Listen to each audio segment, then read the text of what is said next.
জেরুজালেমে ফ্রান্সের দুই কূটনীতিকের সাথে ইসরায়েলের নিরাপত্তা বাহিনীর বাকবিতণ্ডা ও ধস্তাধস্তির এই দৃশ্য ভাইরাল সামাজিক মাধ্যমে, যা এরই মধ্যে উত্তেজনা তৈরি করেছে তেল আবিব প্যারিস কূটনৈতিক সম্পর্কে।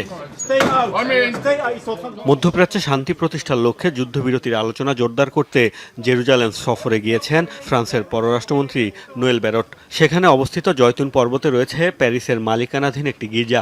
নিজ দেশের নাগরিকদের আটকের জেরে এই গির্জার সামনে গিয়েও ভেতরে প্রবেশ করেননি নোয়েল ব্যারট। অভিযোগ, গির্জার নিরাপত্তার দায়িত্ব ফরাসি প্রশাসনের হাতে থাকলেও সেখানে ছিল ইসরায়েলি পুলিশের সশস্ত্র অবস্থান। এলোনায় প্রবেশের জন্য আমি জয়তুন পর্বতে এসেছি। ১৫০ বছরের বেশি সময় ধরে এটি ফ্রান্সের নিয়ন্ত্রণে রয়েছে এবং এর নিরাপত্তার দায়িত্ব ফ্রান্সের। কিন্তু আমি এলোনার ভেতরে প্রবেশ না করার সিদ্ধান্ত নিয়েছি কারণ ফ্রান্সের অনুমতি না নিয়েই অস্ত্রসহ ইসরায়েলের নিরাপত্তা বাহিনী এটির ভেতরে প্রবেশ করেছে, যা একেবারেই অগ্রহণযোগ্য। যদিও আটকের পর ছেড়ে দেওয়া হয়েছে ফরাসি কূটনীতিকদের, তবে নিজ দেশের নাগরিকদের হেনস্থার বিষয়টি মোটেও ভালোভাবে নেয়নি ফ্রান্স সরকার। এক বিবৃতিতে ইসরায়েলি রাষ্ট্রদূতকে তলব করে ব্যাখ্যা চাওয়া হবে বলে জানিয়েছে ম্যাক্রন প্রশাসন। গত এক বছরে বেশ কয়েকবারই উত্তেজনা ছড়িয়েছে ইসরায়েল ফ্রান্স সম্পর্কে।